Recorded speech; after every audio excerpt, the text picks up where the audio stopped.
नीतीश की 7वीं बार शपथ ग्रहण समारोह की तैयारियां चल रही हैं और संभावित मंत्रियों से लगातार हम बात भी कर रहे हैं। अशोक चौधरी भी आज मंत्री बनने जा रहे हैं। उन्होंने कहा कि भारतीय जनता पार्टी के ज्यादा विधायक हैं, इसलिए उनका स्पीकर बन रहा है। जहां तक 2 डिप्टी सीएम का सवाल है तो इससे नीतीश कुमार के कामकाज पर किसी भी तरह का कोई असर नहीं पड़ेगा। अशोक चौधरी ने सुशील मोदी पर भी अपनी बड़ी बातों को सामने रखा है और कहा कि सुशील मोदी जैसा दूसरा नेता बिहार में कोई नहीं।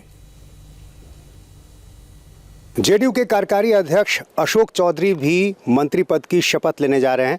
अशोक जी, आपके अलावा और कितने नामों की आप जानकारी दे सकते हैं जेडीयू के कोटे से? कम से कम हमें जानकारी नहीं है कि और किन किन किन लोगों को बुलाया गया है या वारंट, हमारी किसी से बात नहीं हुई है। लेकिन जो जानकारी हमारे पास है, हमको लगता है हमारे जो सीनियर पार्टी के पूर्व अध्यक्ष हैं विजेंद्र यादव जी, उनका वो सीनियर मोस्ट हैं, और विजय चौधरी जी हमारे सीनियर मोस्ट लीडर हैं, पार्टी के अध्यक्ष रह चुके हैं, उनका है। मेवालाल चौधरी जी हैं, ये लोग का नाम है उसमें। अच्छा, विजय चौधरी स्पीकर हुआ करते थे, लेकिन इस बार मंत्री पद की शपथ ले रहे हैं। स्पीकर का पद बीजेपी के पास गया है, इसको कैसे देखते हैं? आखिर बीजेपी ने क्या सोचकर स्पीकर का पद मांगा? नहीं, ऐसा है कि स्पीकर का पद क्योंकि स्ट्रेंथ उनका ज़्यादा था तो उन्होंने मांगा होगा। काउंसिल क्योंकि हम लोगों ने दिया हुआ था तो कुछ फार्मूला सेट हुआ होगा सीनियर लीडर्स में। सुशील मोदी के साथ जो नीतीश कुमार का करीबी रिश्ता रहा है, क्या ये वजह रही कि अब वो साथ नहीं है? और यदि नहीं है तो आपको क्या लग रहा है नीतीश कुमार के लिए 2 डिप्टी सीएम के साथ काम करने का अनुभव कैसा होगा? देखिए, ऐसा है, कोई डिप्टी सीएम का कोई अलग से there is no constitutional power, that is a designation. It is not that कि deputy CM has got a different kind of privilege in the cabinet. वो रहता नहीं है मंत्री की तरह पर तौर पर ही कब, तो इसलिए दो रहे हैं, 3 रहे हैं, 1 रहे हैं, बात तो बराबर है। सुशील मोदी को आप लोग मिस जरूर कर रहे होंगे क्योंकि बहुत करीबी रिश्ता है। ऐसा है कि apart from this that BJP has taken a decision about Sushil Modi not to continue as a deputy chief minister, that is a different thing, but as a person Sushil Modi was awesome. हम नहीं समझते हैं कि उतना जानकार, उतना रिसर्च करने वाला, उतना जिसको बोलते हैं पॉलिटिकल मैच्योरिटी का लीडर इस प्रदेश में किसी भी दल में दूसरा सुशील मोदी इस प्रदेश में नहीं। अच्छा, तो यदि ऐसा लगता है तो क्या वजह लगती है आपको, क्यों बदलाव? जनता पार्टी हो सकता है और बड़ी जिम्मेवारी उनको देना चाहता हो, माइट भी उनको और बड़ी जिम्मेवारी देना चाहता हो भारतीय जनता पार्टी। तेजस्वी यादव कह रहे हैं कि वो शपथ ग्रहण समारोह में भाग नहीं लेंगे, ये कैसे देखते हैं इसको आप? ये हम समझते हैं कि ये उनका इमेच्योर्ड, वैसे भाई मैंडेट का सम्मान करना और इस तरह के कॉन्स्टिट्यूशनल एक्टिविटीज़ में जाना, लेकिन ठीक है, fair enough. If he feels like he doesn't want to come तो कोई सरकार उससे न रुकना है न चलना है। क्या मानने को तैयार ही नहीं है, कह रहे हैं कि वो ईवीएम में गड़बड़ी या रिकाउंटिंग वाली बात जो लगातार कह रहे हैं। वो ट्रम्प भी यही बोल रहे हैं। सबको जो हार जाता है ऐसे ही बोलता है। कोई तेजस्वी बिहार में बोल रहे हैं तो कोई नया क्या है? जब राष्ट्रपति यूएस प्रेसिडेंट बोल रहे हैं हारने के बाद, तो वो भी तो मेजॉरिटी होनी चाहिए ना। डिफीट को एक्सेप्ट करने की भी मेचोरिटी होनी चाहिए। हम समझते हैं कि he is not that much matured to accept that defeat, so he saying EVM हो गया, ये हो गया, रिगिंग हो गया। Thank you. तो अशोक चौधरी मंत्री पद की शपथ आज लेंगे। इनके अलावा कई और नाम हैं जो मंत्री पद की शपथ लेते हुए आज दिखाई देंगे। मोटे तौर पर यह माना जा रहा है कि जेडीयू के 6, बीजेपी के 6 मंत्री आज शपथ लेंगे। इसके अलावा हम और वीआईपी से 1-1 मंत्री शपथ लेगा। कैमरामैन विनोद कुमार के साथ नीतीश चंद्र, इंडिया टीवी, पटना। तो आपने देखा किस तरह से जेडीयू खेमे से जो बातें निकल कर आ रही हैं उसमें कहीं ना कहीं छोटी सी एक कसक सी रहती जरूर जा रही है। हमारे साथ जेडीयू के वरिष्ठ नेता और महासचिव मौजूद हैं केसी त्यागी जी, जफर इस्लाम साहब राज्यसभा के सांसद और भारतीय जनता पार्टी के नेता इस वक्त हैं, और तारिक अनवर कांग्रेस से महासचिव इस वक्त हमारे साथ मौजूद हैं। तारिक अनवर साहब, ब्रेक से पहले हम कांग्रेस की चर्चा कर रहे थे। सवाल बड़ा सीधा सा है, जिस तरह से आरजेडी ने मुखर तरीके से अपनी बातों को सामने रखा है, शिवानंद तिवारी की बात सामने है। आपने भी स्पष्ट तौर से कहा था कि आपको देखना चाहिए, कांग्रेस पार्टी को देखना पड़ेगा कि दरअसल कहाँ दिक्कतें हैं। आपने उस समय इंडिया टीवी से बात भी की थी। बड़ा सीधा सवाल, क्या हो रहा है कांग्रेस में और कांग्रेस पर इतने आक्षेप क्यों? कांग्रेस में सब ठीक हो रहा है। देखिए, हर राजनीतिक दल के साथ ऐसी परिस्थिति होती रही है। भारतीय जनता पार्टी के साथ भी कई बार इस परिस्थिति से वो गुजर चुकी है। इसलिए मुझे विश्वास है कि आने वाले समय में हम लोग उन तमाम चीज़ों को नियंत्रण में करेंगे। जहाँ तक के विश्लेषण का सवाल है। हमने जो कहा था वो बिहार के स्तर पर कहा था कि बिहार के स्तर पर जो चुनाव हम बिहार में हारे हैं और हमारी जिम्मेदारी थी, जो बिहार के लोग थे उनकी जिम्मेदारी थी, इसलिए उसकी विश्लेषण होना चाहिए। लेकिन जहाँ तक राष्ट्रीय नेतृत्व का सवाल है, उसने हम लोगों को पूर्ण सहयोग दिया, हर तरह से सहयोग दिया। राहुल गांधी जी को भी जब जब हम लोगों ने आमंत्रित किया वो आए और आकर तारिक साहब, लेकिन ऐसा लग नहीं रहा है कि कांग्रेस में सब कुछ ठीक है। आपने कपिल सिब्बल जी का अभी ताज़ा इंटरव्यू देखा होगा।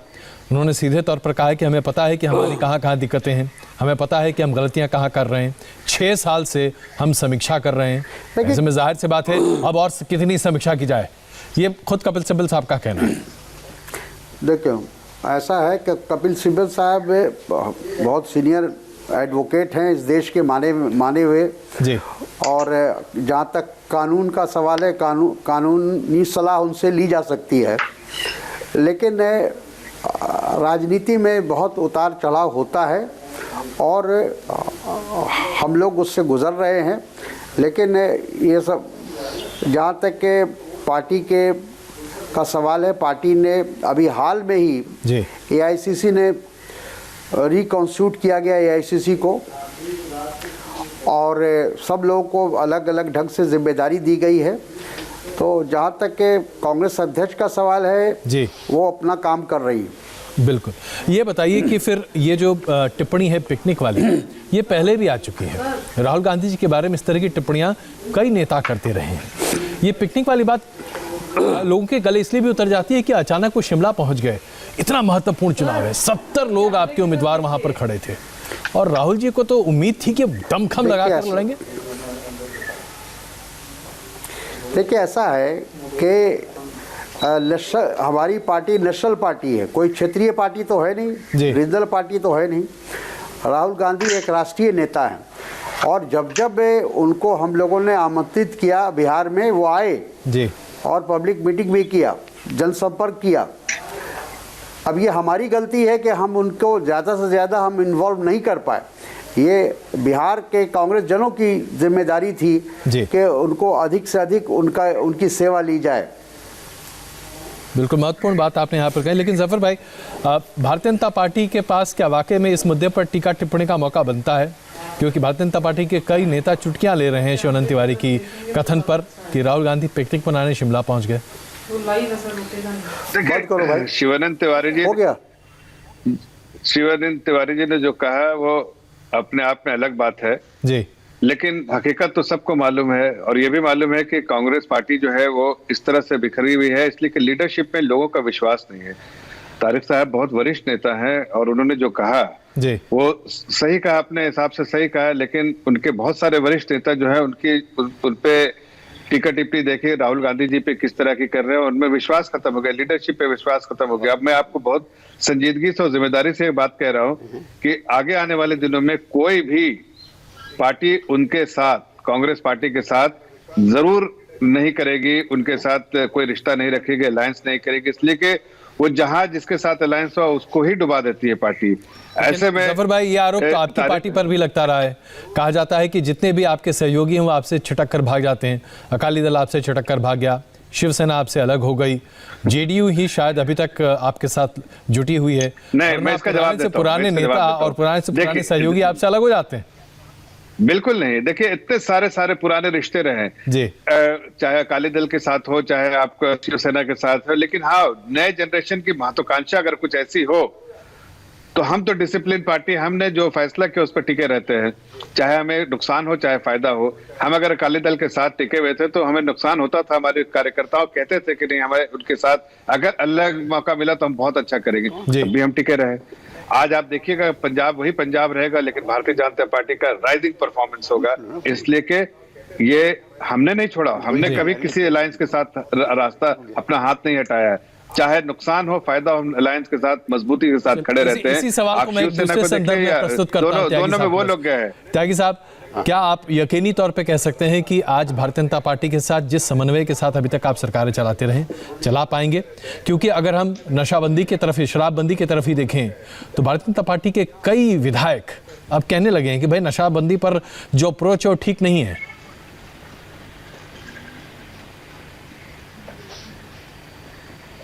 अजय जी, नशाबंदी एक सामाजिक कार्यक्रम है जी।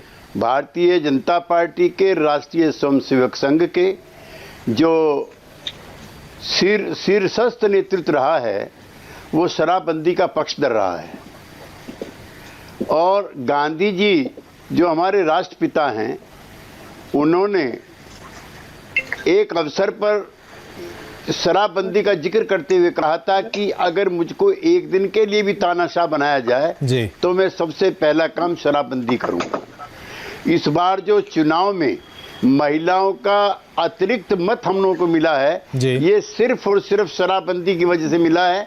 बिहार के समाज में बहुत हिंसा होती थी महिलाओं के साथ, जब पति शाम को शराब पी करके घर लौटते थे।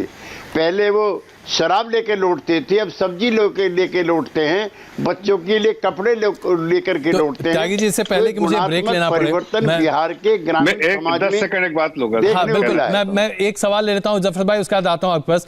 त्यागी, तो हम ये तय माने ना कि नीतीश कुमार जी की अगुवाई में बिहार में शराबबंदी जारी रहेगी, कोई भी उस पर विचार नहीं होगा, राजस्व की बातें जितनी कही जाती थी वो किनारे रहेंगी?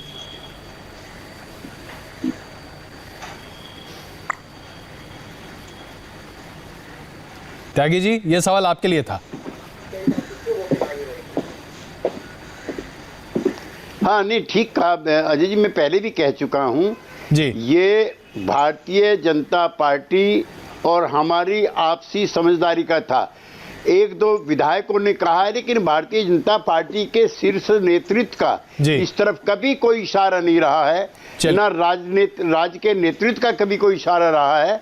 और शराबबंदी से महिला उत्पीड़न के जो क्राइम है उसमें कमी आई है। ब्रेक लेना है मुझे, त्यागी जी, मैं हमारी ना मित्र पार्टी को दिक्कत है, ना हमें। 10 सेकंड, आपकी तरफ से कोई दबाव नहीं होगा शराबबंदी पर, किसी तरह की ढिलाई के लिए कोई दबाव नहीं, जो लोग बोल रहे हैं उन्हें चुप करा देंगे। बिल्कुल।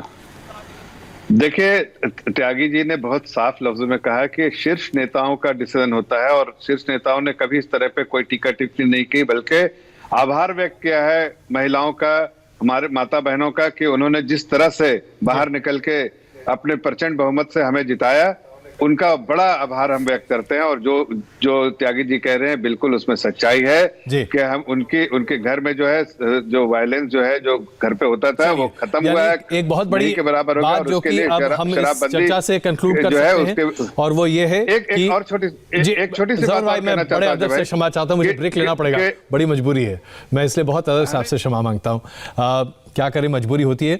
और सबसे बड़ी बात यह है कि नशाबंदी जारी रहेगी, उसको लेकर जो भी तरह तरह की बातें निकल कर आ रही थी वो ऐसा नहीं होगा। शपथ ग्रहण समारोह अब से कुछ ही घंटों बाद है, लगातार आप इंडिया टीवी पर उसे देखेंगे। आप दोनों का बहुत धन्यवाद चर्चा में शामिल होने के लिए। बने रहिए हमारे साथ, तुरंत आप सारे।